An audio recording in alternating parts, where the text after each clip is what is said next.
On va commencer avec Françoise Rey. Mais je suis là. Joyce et Nora. Oui, bien sûr. Je vais présenter. Flavia Goyan va discuter les interventions. Donc, vous êtes là. Vous me voyez? Je suis là. Bonjour. Je vais dire quelques mots. Bonjour. Alors, je vais coordonner ici en salle et Oui. après, je vous donne la parole pour commenter les exposés. D'accord? Entendu. Très bien.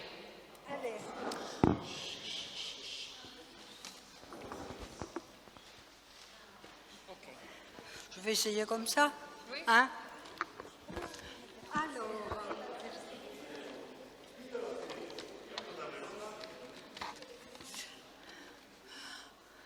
Alors, je voulais d'abord remercier les organisatrices et les organisateurs de m'avoir invité et ainsi me permettre de poursuivre un travail que j'avais amorcé sur Nora en m'appuyant principalement sur la biographie de Brenda Maddox et poursuivre un questionnement sur la place qu'avait tenue Nora auprès de Joyce, mais aussi ce qu'avait pu être sa place, son espace dans cette vie commune qui a duré quand même 37 ans. Et poser la question de cette manière, quelle altérité pour Nora? Quelle aurait été la nature de cette altérité et quels sont les effets dans sa vie familiale aussi? Comme analyste actuellement, il me semble que la rencontre avec une femme interroge, au-delà des symptômes présentés, interroge sa demande d'altérité. Qu'est-ce à dire, l'altérité? Une capacité à créer des espaces, des trouages, susceptibles de donner fluidité, souffle, liberté à son existence et surtout sortir du brouillard face à l'immensité de tout ce qui se présente à elle comme injonction venant du social. Il y a quelques éléments susceptibles de nous informer sur la vie de Nora et les décisions qu'elle a pu prendre. Déjà, quelle rencontre aura fait Nora avec sa mère? À 5 ans, elle part chez la grand-mère parce que d'autres enfants naissent et la maison devient trop petite. Pourquoi elle? Nora semble être une petite fille facile à vivre.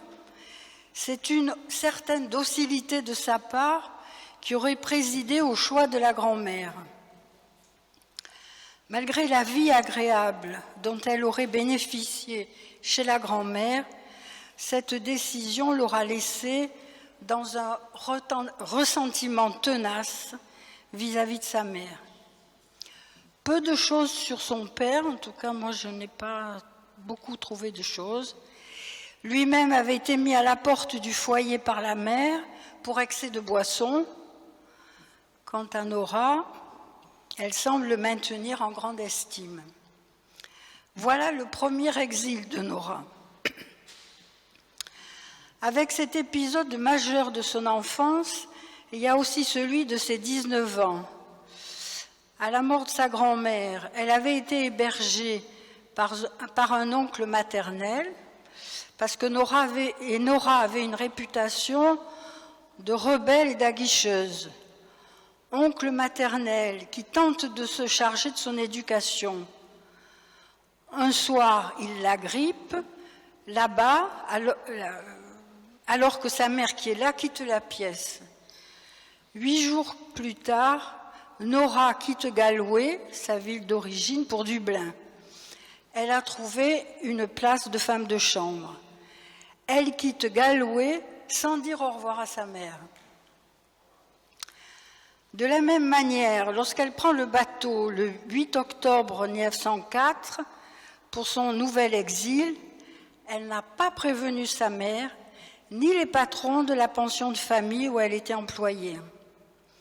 James Joyce est bien là, lui aussi sur le quai, entouré de sa famille, mais son père ne doit pas savoir qu'il ne part pas seul. C'est seule qu'elle monte sur le bateau, altérité radicale. De plus, elle est déjà avertie par une lettre du 19 août 1904, quelques mois avant le départ. Elle est avertie par Joyce, qui écrit de cette manière « Je t'ai peut-être fait de la peine par mes paroles ce soir, mais il vaut certainement mieux que tu saches ce que je pense de la plupart des choses. Mon esprit rejette tout, l'ordre social actuel et le christianisme, le foyer familial, les vertus reconnues, les classes sociales et les doctrines religieuses. Comment pourrais-je aimer l'idée du foyer familial ? Leur mariage aura lieu le 4 juillet 1931, 27 ans plus tard à Londres, pour des commodités administratives, et Joyce essaya jusque dans les dernières heures de l'empêcher. Et pourtant, au moment de ce départ pour l'exil, elle est comme déjà assurée de la place qu'elle tient pour Joyce. Et il y eut une première rencontre dans la nuit de Dublin, où Joyce est déjà envoûtée par la beauté altière de Nora et le timbre de sa voix. Nora ne viendra pas au rendez-vous suivant. Avec cette absence, elle embarque Joyce dans l'écriture. Il lui écrit parce qu'il veut la revoir. C'est bien elle qui fera flamboyer ce désir d'écriture. Le 16 juin 1904, Nora est là au rendez-vous.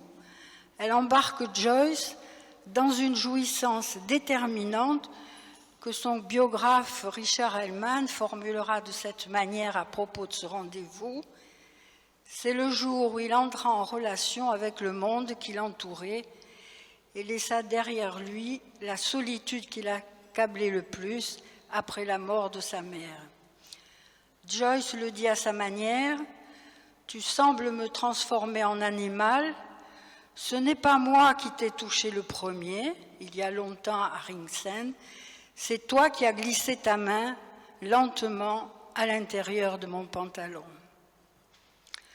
Avec le sexuel, Nora peut, c'est entrer dans le désir de Joyce. On peut même dire qu'elle en prend les commandements.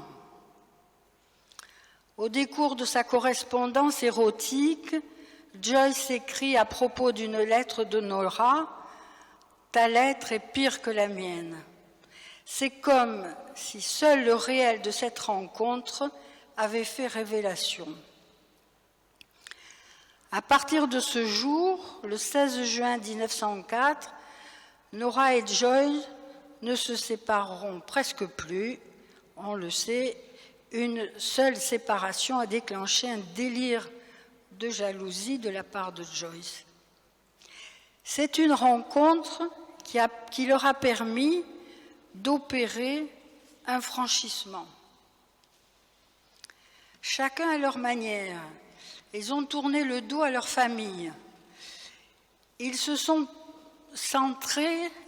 comme centrés autour de cette position d'exception que soutenait Joyce dans sa certitude de devenir un écrivain célèbre.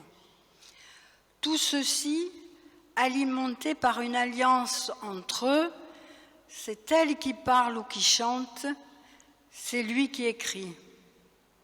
C'est dans l'art, mon amour, que toi et moi trouverons un réconfort pour notre amour. Mais du coup, comment évoquer Nora dans sa singularité ?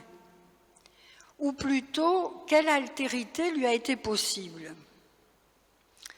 Au-delà de cette alliance autour de l'écriture, Il y a aussi ce que l'on peut apercevoir de la nature de la place qu'elle tient pour Joyce. Par exemple, je pensais à quelqu'un qui me tenait dans sa main comme un petit caillou, quelqu'un dont l'amour et la présence doivent encore m'apprendre les secrets de la vie. Oh, si je pouvais me blottir dans ton ventre comme un enfant né de la chair et de ton sang. Ou encore, je suis ton enfant, comme je te l'ai dit. Il faut être sévère avec moi, ma petite mère. Pour Joyce, il y a chez Nora quelque chose du grand autre primordial, qui aurait droit sur lui dans cette détresse qu'il lui montre. Elle s'est prêtée à cette place. Une petite anecdote parmi d'autres, Joyce buvait beaucoup, elle en est parfois excédée. Un jour, elle lui annonce qu'elle a déchiré un manuscrit. Alors Joyce s'arrête de boire. Il découvre que le manuscrit n'est pas déchiré, alors il reboit. Et puis Nora est aussi comme la dame de l'amour courtois. Ma chère, bonne, fidèle petite Nora, ne m'écris plus en doutant de moi. Tu es mon seul amour, tu m'as complètement en ton pouvoir. Il y a de la froideur chez Nora. Ta lettre est si froide que je n'ai pas le cœur de t'écrire comme avant. Et la remarque de Lacan dans le symptôme. Elle n'est pas toute de n'être pas saisie, de rester à Joyce étrangère, de n'avoir pas de sens pour lui.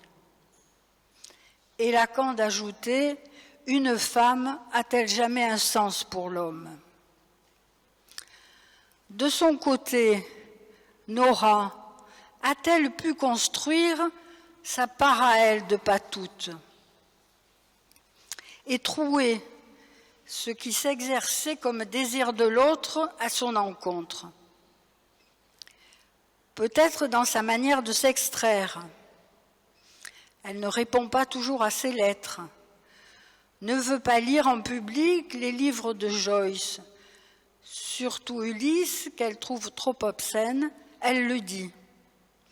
Il semblerait que c'est elle qui a détruit ses propres lettres. Elle s'extrait comme elle est partie de sa famille, sans explication, pour revenir après un temps de rupture.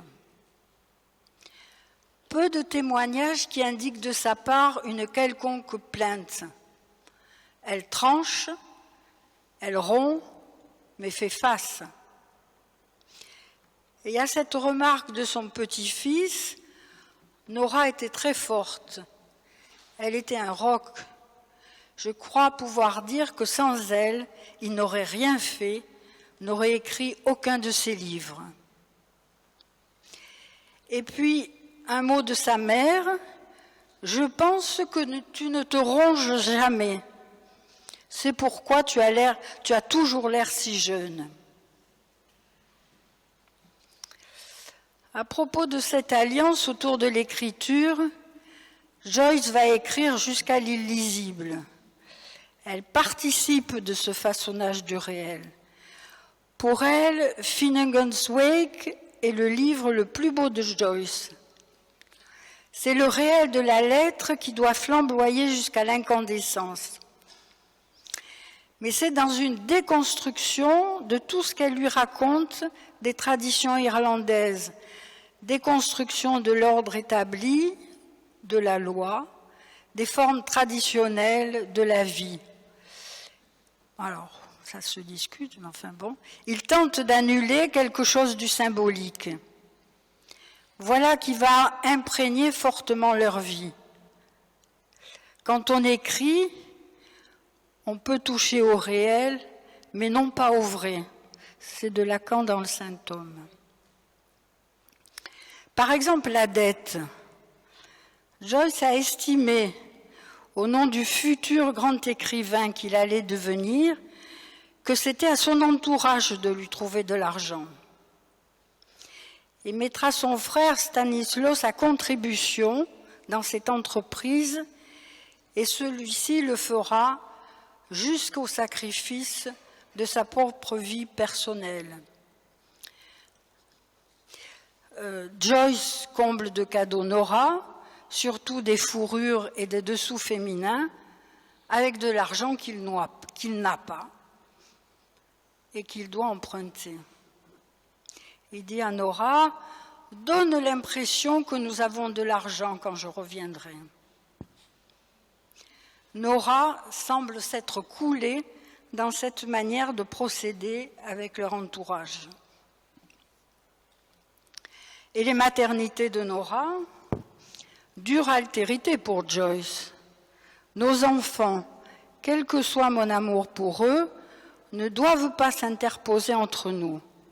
S'ils sont bons et d'une nature noble, c'est à cause de nous, ma chérie. Lacan écrit dans le Saint-Homme, ça ne va plus entre eux, quand il y a un rejeton, ça fait toujours et dans chaque cas un drame. L'accueil et le souci de l'enfant furent difficiles à concevoir pour Joyce. Joyce change de logement, de ville, d'emploi au gré de son humeur. Les enfants sont déplacés, changés de ville, de langue. Leurs prénoms seront pris au décours du périple de leurs parents. On ne trouve pas dans les biographies de Nora que Nora ait pu temporer ce mode d'errance quasi pulsionnel de la part de Joyce. Sa subjectivité est difficile à percevoir. À la manière des écrits de Joyce, écrits sans parole pour les derniers en tout cas, on peut se demander comment s'est établie la fonction de la parole dans cette famille. La stricte et nécessaire aliénation de Nora s'éclaire de cette phrase de Lacan dans le Symptôme. Non seulement il faut qu'elle lui aille comme un gant, mais il faut qu'elle le serre comme un gant. Elle ne sert absolument à rien. Quelques heures avant sa mort, dans l'hôpital où il se trouve, Joyce demande que l'on mette un lit pour Nora, tout contre le sien. Mais cela ne fut pas possible. On ne peut qu'être touché par cette sorte d'amour inconditionnel auquel Nora, à sa manière, a répondu. Répondre au désir de l'autre, parce que c'est le désir de l'autre qui intéresse une femme, Nora s'y est employée et y a participé.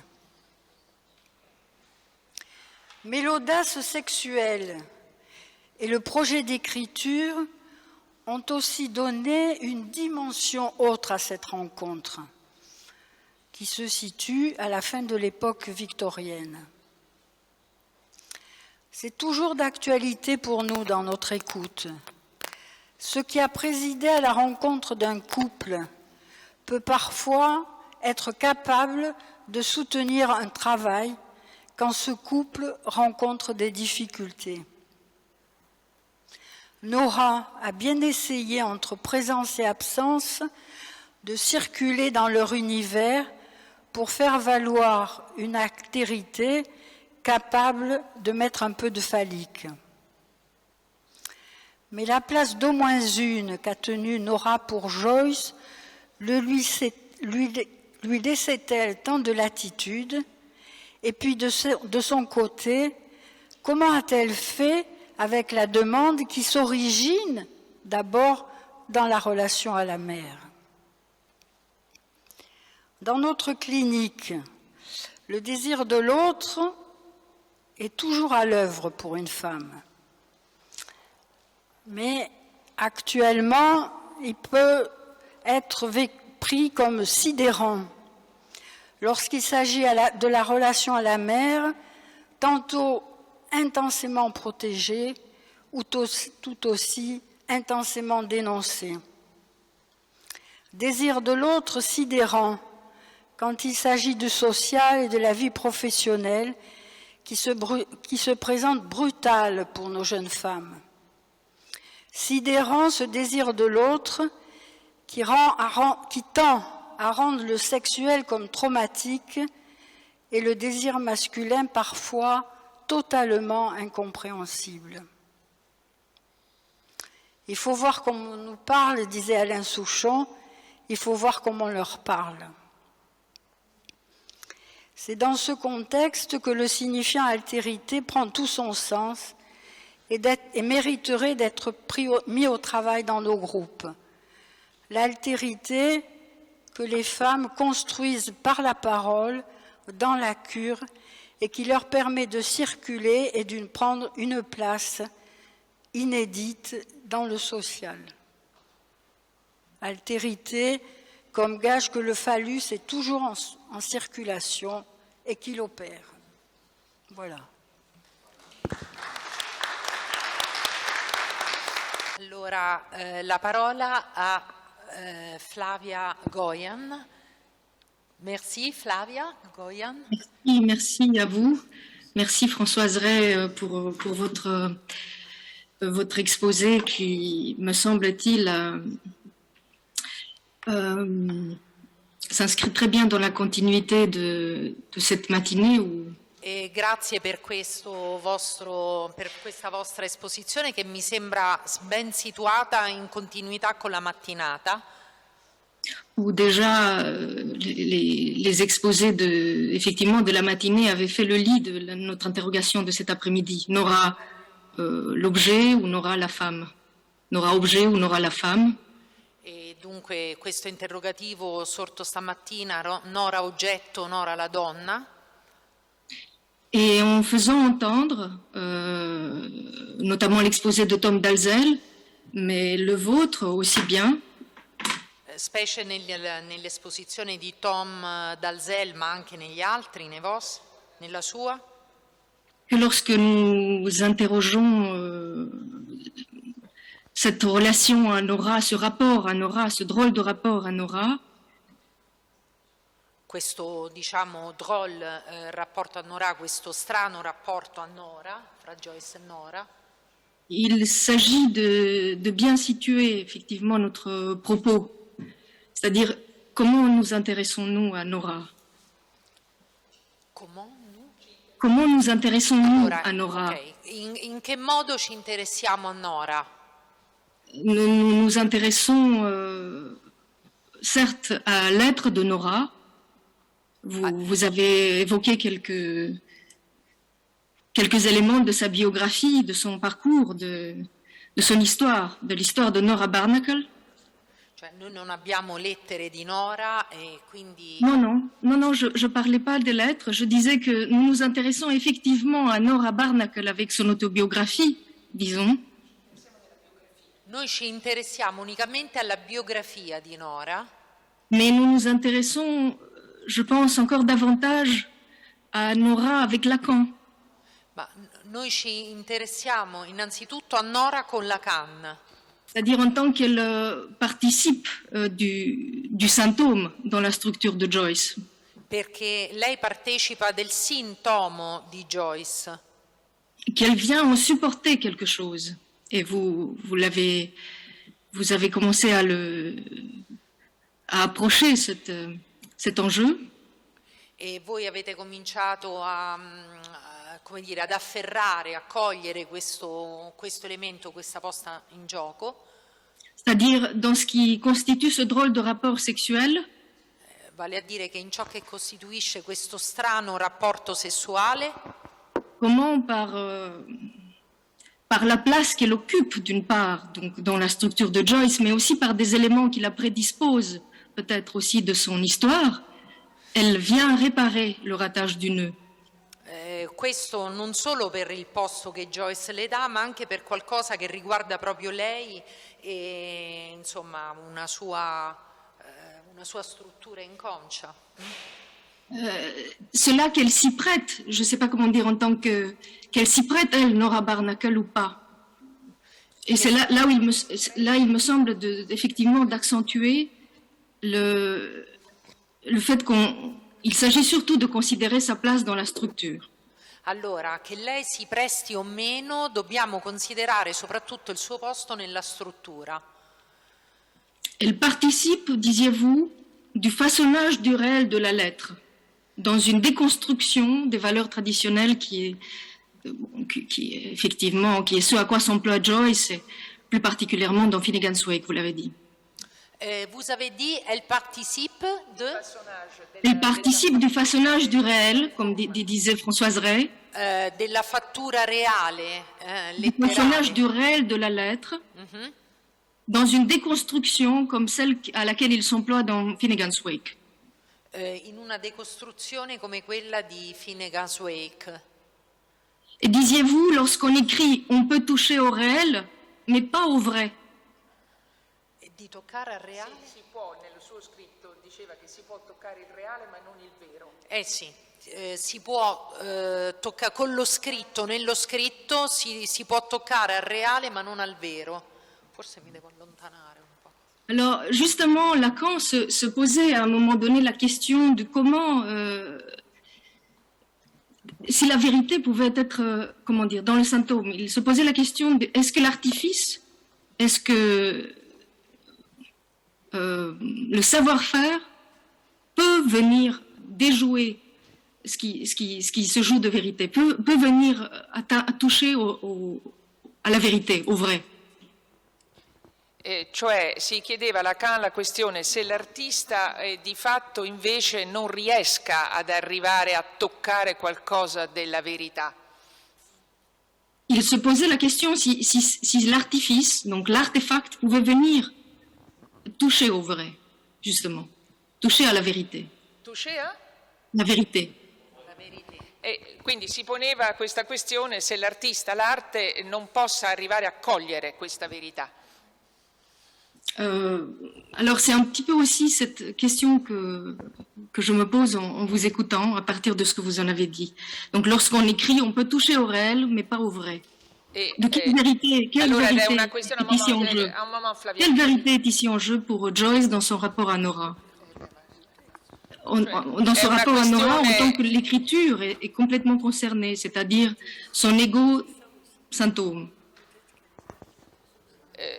Ha ripetuto la questione, cioè se un artista in che modo Joyce possa arrivare a cogliere qualcosa di questo vero attraverso il suo ego e questa questione del suo sintomo.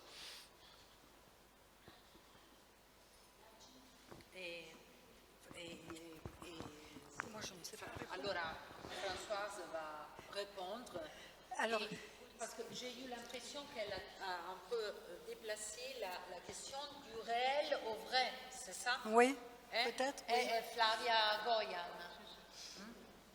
Oui, c'est-à-dire que à partir de ce que Françoise Ray a dit, Oui. par rapport au réel, elle avait dit lorsqu'on écrit, on peut toucher au réel, mais pas au vrai. Et oui.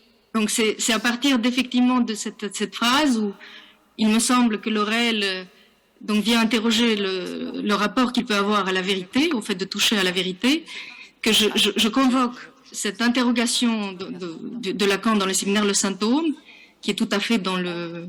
Et donc, si j'ai bien entendu, je donne la parole maintenant à Françoise. La question c'est, parce que effectivement, nous sommes en train d'interroger le réel, Voilà. non? Oui, voilà. C'est-à-dire, y a-t-il possibilité que la vérité devienne un produit du savoir-faire? Voilà, ça m'est revenu. Comme si le réel avait été tout le temps là. Et que la question de la vérité, comment a-t-elle pu se placer la vérité dans ce réel? Allora, se il reale Peut-être que vous era pourrez sempre lì, répondre. come si poteva collocare la verità? Quel est l'intérêt de repérer la vérité alors ici Merci beaucoup. Merci. Mais Oui.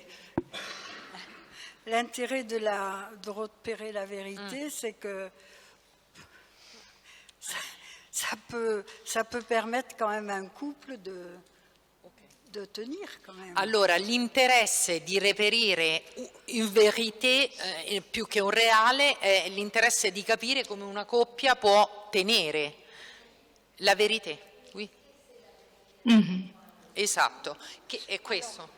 Che cos'è la verità in questo caso? È quello che stavamo... Quelle est la vérité ici? Oui. Comment elle est concernée ici, c'est-à-dire dans ce drôle de rapport à Nora, en sachant ce qu'il s'agit de faire tenir, la tenue dont il s'agit, c'est aussi bien la tenue phallique de Joyce.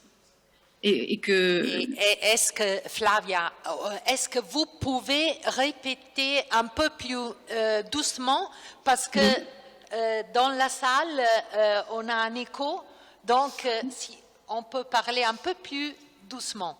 Merci. D'accord. Merci. Alors, je disais effectivement, je m'interroge avec vous, comment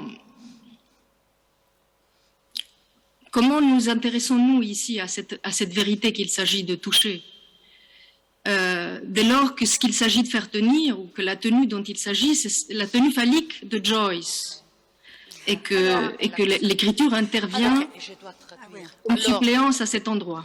Allora, dice, la questione della verità è la questione della tenuta fallica di Joyce e di conseguenza del rapporto, quindi è questo l'interesse di interrogare questo punto. Alors, moi, je ne sais pas bien répondre, mais pour moi, l'intérêt de ce couple, c'est qu'il y avait une dimension autre. Allora, dice, io non so ben rispondere, ma per me l'interesse di questa coppia è soprattutto nel fatto che c'era una dimensione altra. Voilà. Qui dépassait toutes les difficultés qu'ils ont pu rencontrer. Ok, e questa dimensione ha superato tutte le difficoltà che loro hanno potuto incontrare. È tutto l'ordinario della vita di una coppia. Quelque chose au-delà. Oui, au-delà. Tatiana? Oui, dans les fils de ceux qu'on a déjà pu parler ce matin, et parce que cette question de la vérité, par rapport à la présentation d'Amael, parce que je me disais, là où il y a une vérité qui apparaissait, c'était du côté des Luce. Les ravages... Ok, attends, je vais traduire, Tatiana. Allora, Tatiana dice questa questione della verità in continuità con qualcosa che è stato detto stamattina. Quando appare una verità è dal lato di Lucia, giusto? Parce que reste à savoir si c'est Nora qui corrige les nœuds, l'erreur du nœud de Joyce, o se c'est sa fille Lucia. Allora, perché resta un po' da capire se a correggere l'errore del nodo di Joyce è Nora oppure sua figlia Lucia. Parce que Nora s'en sort bien. Perché Nora ne esce bene. Oui, et Lucia, elle est ravagée. E invece Lucia ne è molto devastata. Françoise Rey dice non è un ravage nevrotico, non è una devastazione nevrotica. No. Mais la vérité, elle apparaît en Lucia. Allora, lei, Tatiana dans dice... ce sens-là, ça me fait penser, je ne sais pas si c'est ça. La verità appare in Lucia. Peut-être, oui. Oui, vous avez raison.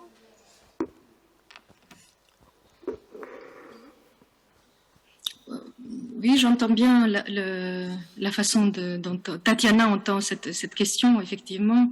Il me semble que toutes les deux ont le rôle, enfin, sont situées, effectivement, dans la structure de Joyce, pas au même titre. On peut dire que Nora s'en sort, mais la question, me semble-t-il, qui est aussi celle de Lacan, c'est la place qu'elle tient dans la structure de Joyce, non pas tellement... C'est-à-dire comment Nora y répond. Mais à quelle place Joyce, dès lors que Joyce la met à cette place, comment elle opère pour ce qui fait pour lui symptôme, là pour le coup. Non, mais Non, mais je voulais vous demander, alors, du coup, si c'est Lucia qui est la vérité de ce couple, il n'y a pas eu d'altérité alors entre eux? Allora, quello che sta chiedendo Françoise, ma Il n'y a pas eu une dimension autre? se Lucia è la verità di questa coppia, allora non c'è stata alterità in questa coppia. Alors, tu essayes de montrer qu'il y a une dimension autre. Et donc, c'est là, ça revient à dire que ce discours de Lucia entre un peu En contradiction. Si. Je ne sais pas si ça va en contradiction, hein, mais c'est vrai que Lucia, elle apparaît comme les produits de ce drôle de rapport. Allora, C'est dans ce sens-là. allora Oui. traduco in italiano questo bel punto che è emerso, cioè partivamo dal fatto che per Françoise Rey c'è la particolarità di questo rapporto è di tenere in piedi un'alterità, no? O qualcosa. E allora Françoise, sì, allora Tatiana ha fatto emergere che Lucia probabilmente è la verità invece di questa. È il prodotto di questo strano, di questo drôle rapporto sessuale. E allora Françoise diceva, ma se è così, dov'è l'alterità? Da dove viene l'alterità? Tatiana. Lucia semble davantage être du côté de ce tiers où lorsqu'il arrive, rien ne va plus. Est-ce que c'est là la vérité de ce... Attendez, je dois... Excusez-moi, Flavia, je vais traduire Tatiana, après je traduis votre... allora, Tatiana dice che questo non esclude la dimensione dell'alterità. Flavia? Oui, je disais, si effectivement Lucia serait la vérité de ce drôle de rapport, comme le propose Tatiana, alors que Lucia est un de ses gosses, donc un de ces éléments tiers qui font que rien ne va plus entre Joyce et Nora, si on considère effectivement un rapport sexuel, comme nous le propose Lacan, encore une fois, parce qu'on est obligé de s'y tenir beaucoup à notre interrogation en tant qu'elle elle fait l'objet du séminaire Le Sanctum. Allora, se ho ben capito, Jance mi aiuta, se Lucia è uno dei fili che si interpone al rapporto, come mai può funzionare da verità del rapporto? Non, comme Lucia peut fonctionner en tant que vérité, si elle va obstaculer le rapport. Mais Lucia était un gosse pour Joyce. Parce que dans notre recherche, alors Flavia, ça va rejoindre une recherche que nous avons développée depuis longtemps sur Lucia Joyce et sa relation avec son père. Ça a été de l'ordre d'un obstacle? C'est une question parce que allora quindi effettivamente possiamo dire il microfono? Ah, ok, che la relazione fra Joyce e Lucia può essere intesa come un ostacolo, era una relazione che creava ostacolo? È una domanda aperta questa per noi, non è sicuro. Par ailleurs, je peux dire quelque chose? Et aussi Nora de la relation entre Lucia. Elle était l'enfant, mais non, je disais que Lucia, elle était très jalouse de la relation de ses parents et Nora aussi très jalouse de la relation. Tatiana sta dicendo che Lucia era molto gelosa della relazione fra i suoi genitori e Nora, d'altra parte, anche lei era gelosa della relazione fra Joyce et Lucia. Donc il avait cette position des filiales, mais aussi des rivalités féminines. Hein? Quindi c'era una posizione, per così dire, filiale, un rapporto filiale, ma anche di rivalità femminile. Ce qui me paraît très complexe dans notre travail depuis ce matin, c'est que les places et les identifications et les jouissances bougent tout le temps. Allora, quello che mi sembra veramente complesso in questa storia di difficile decifrazione è che i posti continuamente si muovono, si spostano. Et qu'à chaque fois, on peut faire une lecture, je veux dire, selon un point de vue. Hein? C'est la complexité de la modernité. Oui. C'est un couple moderne d'une Absolument. Voilà. Absolument. C'est pour ça qui m'a intéressée, moi. Oui, absolument. Allora, Françoise Rey dice che questo però è un tratto molto moderno di questa coppia ed è il motivo per cui lei si è interessata a questa coppia.